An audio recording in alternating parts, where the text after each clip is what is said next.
Hey guys, welcome back my YouTube channel. आज मैं आपके साथ एक और नई वीडियो शेयर करने जा रही हूँ जिसमें मैंने ये बचे हुए कपड़े से एक ब्यूटीफुल सी स्लीवलेस कुर्ती बनाई है। तो चलिए वीडियो स्टार्ट करते हैं। सबसे पहले मैं कुर्ती का फ्रंट पार्ट तैयार कर लूँगी। तो उसके लिए मैंने ये 3 फैब्रिक ले लिया है। इन तीनों फैब्रिक को हम आपस में जोड़ लेंगे तो हमारा जो फ्रंट पार्ट है कुर्ती का वो तैयार हो जाएगा। तो हम इसके दोनों तरफ सिलाई लगा के तैयार कर लेंगे। ये देखिए, मैंने सिलाई लगा के तैयार कर लिया है दोनों तरफ। तो इससे हम कुर्ती का फ्रंट पार्ट बना देंगे, ठीक है। और ये थोड़ी लेंथ में कम है तो इसके लिए मैंने एक और कपड़ा ले लिया है, इसे हम नीचे जॉइंट कर लेंगे तो कुर्ती की लेंथ भी लंबी हो जाएगी। अब हम इसको लाइनिंग पे अटैच कर लेंगे। ये लाइनिंग मैंने ले ली है फ्रंट पार्ट के लिए और इसकी कटिंग मैंने पहले से करके रखी है। अगर आप इसकी स्लीवलेस कुर्ती की कटिंग देखना चाहते हैं कि मैंने कटिंग किस तरीके से की है तो उसका लिंक मैं अपनी डिस्क्रिप्शन में मेंशन कर दूँगी, आप वहाँ से देख सकते हैं। ये देखिए, मैंने अब पूरी लाइनिंग को कुर्ती के साथ अटैच कर लिया है। मैं पिन से सेट कर लूँगी और इसके ऊपर स्टिचिंग कर दूँगी। रफ़ स्टिचिंग करनी है, ठीक है। ये देखिए, मैंने स्टिचिंग कर दिया। अब हम यहाँ से साइड से कट कर देंगे और हमारी फ्रंट पार्ट की जो कुर्ती है वो तैयार हो चुकी है, ठीक है। इतना करने के बाद अब मैं बैक पार्ट तैयार करूँगी। बैक पार्ट के लिए कोई डिज़ाइनर कपड़ा तो ज़्यादा नहीं बचा है, लेकिन ये थोड़ा सा कपड़ा बचा था जिसकी मैंने ये 4 पट्टियाँ निकली थी तो इनको मैंने काट के अलग कर लिया है। अब इन चारों पट्टियों को मैं क्या करूँगी, बैक पार्ट पर अटैच कर लूँगी बराबर का गैप देते हुए, ठीक है। मैं बैक पार्ट पे जो पट्टियाँ लगाऊंगी ये 2-2 इंच के गैप पे लगा लूँगी। तो अगर आप चाहें तो अपने अकॉर्डिंग लगा सकते हैं, अगर आपके पास भी ऐसा कोई फैब्रिक है जिसके आप कुर्ती बनाना चाहें। देखिए, एक पट्टी मैं आपको अटैच करके दिखा देती हूँ मैंने किस तरीके से बैक पार्ट को तैयार किया है। आपको मैं सिर्फ एक आइडिया दे रही हूँ, अगर आपके पास भी ऐसा फैब्रिक बचा हुआ है जिसका आप सोच रहे हैं कि क्या बनाएं तो इस तरीके से आप भी अपनी कुर्ती बना सकते हैं, ठीक है। ये देखिए, मैंने अटैच कर ली है और दूसरी साइड पे हम सिलाई लगा लेंगे। इसी तरीके से गाइस हम चारों पट्टियाँ लगा लेंगे। ये देखिए, मैंने चारों पट्टियाँ लगा ली हैं और इसको लाइनिंग के ऊपर मैंने अटैच भी कर लिया है। अब हमारे दोनों बैक और फ्रंट पार्ट दोनों तैयार हो चुके हैं। अब हम इसकी स्टिचिंग करेंगे। गाइस, सबसे पहले हम गले को तैयार कर लेंगे। तो ये बैक पार्ट के लिए मैंने 7 इंच का चौरस गला ले लिया है। आप अपने हिसाब से कोई भी गला बना सकते हैं। तो मैं दोनों में फ्रंट और बैक दोनों में मैं चौरस गला ही लगाने वाली हूँ। यहाँ पे मैं आपको फुल डिटेल में बताने वाली हूँ कि गले को किस तरीके से लगाते हैं और तैयार करते हैं। देखिए गाइस, मैंने फ्रंट और बैक दोनों गले तैयार कर लिए हैं। अब हम इसे कुर्ती पर अटैच करेंगे। सबसे पहले हम फ्रंट गले को अटैच करेंगे। तो इसके लिए मैंने फ्रंट गला ले लिया है और इसको डबल फोल्ड करते हुए सेंटर की लाइन निकाल ली है। इसी तरीके से मैंने फ्रंट पार्ट की भी सेंटर की लाइन निकाल ली है और फ्रंट पार्ट के ऊपर हम इसे रखते हुए स्टिच कर लेंगे ताकि जो गला है हमारा ये अच्छे से सेट हो जाए। और बुकरम के बिल्कुल किनारे किनारे पे हम सिलाई लगा लेंगे। इस तरीके से स्टिचिंग करने के बाद हम यहाँ से सेंटर में कपड़े को कट कर देंगे। इसके बाद छोटे छोटे कट लगाते हुए हम इस गले को पीछे की साइड फोल्ड कर देंगे, उल्टी साइड में।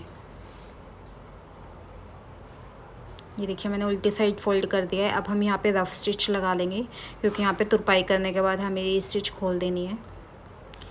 ये देखिए, फ्रंट साइड का गला तैयार हो चुका है। इसी तरीके से हमें बैक पार्ट का गला भी तैयार कर लेना है। ये देखिए, मैंने बैक पार्ट का गला भी तैयार कर लिया है इसी तरीके से। अब हम कुर्ती के शोल्डर को अटैच करेंगे।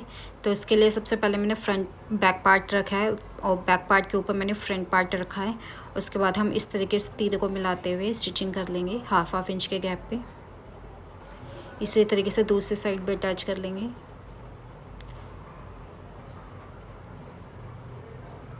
इस तरीके से स्टिचिंग करते हुए अब हम बैक पार्ट के गले को भी रफ स्टिच कर देंगे। ये देखिए, बैक पार्ट का गला भी हमारा लग चुका है। ये देखिए, फ्रंट और बैक दोनों गले हमने लगा दिए हैं। अब हम क्या करेंगे, हम यहाँ पे मार्किंग करेंगे अपनी फिटिंग के लिए। कुर्ती की फिटिंग की मार्किंग हमेशा हम फ्रंट साइड पे ही करते हैं। तो हमें इस तरीके से कपड़े को सेट करके रख लेना है और चेस्ट का सेंटर पॉइंट निकालना है, कमर का भी सेंटर पॉइंट निकालना है और हिप का भी सेंटर पॉइंट निकालना है। हिप से कमर की जो दूरी हमने 8 इंच पे दी है, ठीक है। और चेस्ट से लेके हिप तक की जो दूरी दी है, यानी जो चाक हमने रखे हैं वो तैयार चाक हमें 14 इंच चाहिए थे, तो हमने 14.5 पे मार्किंग की है। ठीक है, चेस्ट मैंने अपने हिसाब से रखी है, हमने 8.5 इंच पे मार्किंग की है दोनों साइड से, क्योंकि हम ये 32 साइज़ का कुर्ती बना रहे हैं। कमर मैंने 7 इंच की रखी है और हिप भी मैंने 8.5 इंच रखे हैं। ठीक है, तो हम इस तरीके से मार्किंग करते हुए सारे मार्किंग को आपस में मिला लेंगे। इतना करने के बाद अब हमें बाजू तैयार करनी है। तो स्लीव्स मैं यहाँ पे कट स्लीव्स बना रही हूँ, तो इसलिए हम उरे पट्टी कट करेंगे। तो उरे पट्टी देख लीजिए हम किस तरीके से कट करते हैं। इस तरीके से मैं 1.5 इंच की पट्टी कट करूँगी। 1.5 इंच की पट्टी मैंने कट कर ली है। अब हम इसे कुर्ती पे अटैच करेंगे। कुर्ती का मैंने सीधा हिस्सा ले लिया है और यहाँ पे इस तरीके से हम पट्टी को रखते हुए स्टिचिंग कर लेंगे 1/2 इंच के गैप में।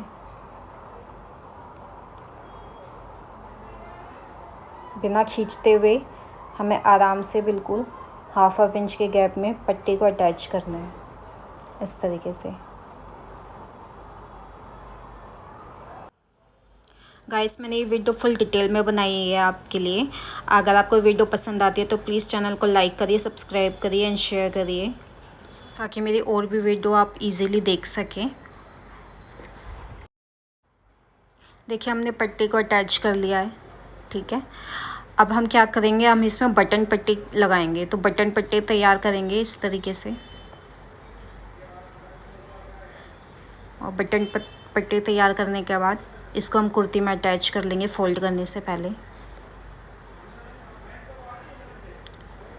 इसे उल्टी साइड हम इस तरीके से अटैच करेंगे और स्टिचिंग कर लेंगे। ये देखिए, बटन पट्टी तैयार हो चुकी है और लग भी चुकी है। अब हम क्या करेंगे, इसको फ़ोल्ड करेंगे उल्टी साइड पे। तो फ़ोल्ड करने से पहले क्या करेंगे, हम छोटे छोटे कट लगा लेंगे, ताकि ये अच्छे तरीके से पीछे की तरफ फ़ोल्ड हो सके।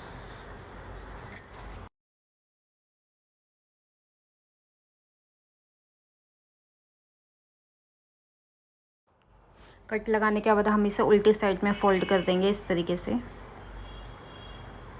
उरे पट्टी लगाने का यही फ़ायदा होता है, इजीली फ़ोल्ड हो जाती है पीछे की साइड। देखिएगा, इस एक स्लीव्स मैंने तैयार कर लिया है। इसी तरीके से आपको दूसरी स्लीव भी तैयार कर लेनी है।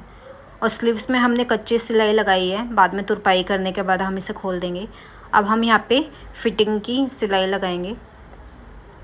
तो फिटिंग की सिलाई के लिए इस तरीके से हम दोनों कपड़े को मिलाते हुए रख लेंगे, और जो हमने मार्किंग की थी उसी पे हम स्टिचिंग लगा लेंगे।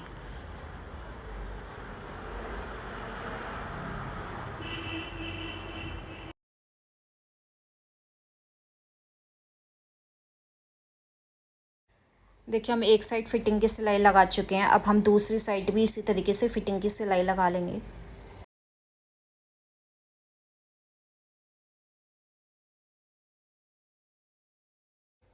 इतना करने के बाद अब हमें सूट के घेरे को फ़ोल्ड करना है और चाक फ़ोल्ड करने हैं। उससे पहले हम लाइनिंग को फ़ोल्ड कर लेंगे इस तरीके से। आगे पीछे दोनों लाइनिंग को हम इस तरीके से फ़ोल्ड कर लेंगे। ठीक है, अब हम क्या करेंगे, जो सूट का घेरा है नीचे की साइड थी, इसमें हमने 2 इंच का मार्जिन नहीं छोड़ा था, तो हम इसमें क्या करेंगे, लाइनिंग के कपड़े को अटैच कर लेंगे और इसको पीछे की साइड फ़ोल्ड कर लेंगे उल्टी साइड पे, इस तरीके से। इसी तरीके से बैक पार्ट पे भी हम लाइनिंग का कपड़ा अटैच करके ही इसके घेरे को फ़ोल्ड करेंगे। ये देखिए, मैंने दोनों घेरे को फ़ोल्ड कर लिया है। अब हम इसके चाक फ़ोल्ड करेंगे। चाक फ़ोल्ड करने से हम पहले मार्किंग कर लेंगे कि हमें घेरा कितना रखना है। घेरा हम हिप के अकॉर्डिंग ही रखेंगे। तो हिप मेरे 8.5 थे, पर मैं थोड़ा सा ज़्यादा लूँगी, 9 इंच का घेरा बनाऊँगी इसमें। ठीक है, तो सेंटर पॉइंट निकालते हुए हम 9 इंच पे दोनों तरफ मार्किंग कर लेंगे। इस तरफ भी 9 इंच पे मार्किंग कर लेंगे, और इस मार्किंग को हिप वाली मार्किंग से मिलाएंगे। इस तरीके से हम कुर्ती को सेट कर लेंगे। एक तरफ हिप वाली मार्किंग है और एक तरफ घेरे वाली मार्किंग है, तो हम दोनों को मिलाते हुए मार्किंग कर लेंगे, और अब इसको उल्टी साइड में फ़ोल्ड कर लेंगे इस तरीके से।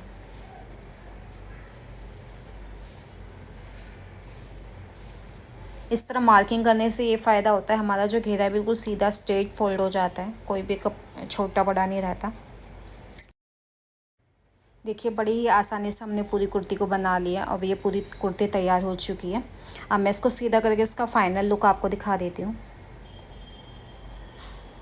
ये देखिए,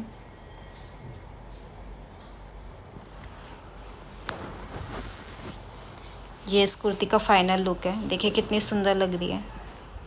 तो इस तरीके से आप भी अपने बचे हुए कपड़े से कोई भी कुर्ती डिज़ाइन कर सकते हैं। Thank you, thanks for watching.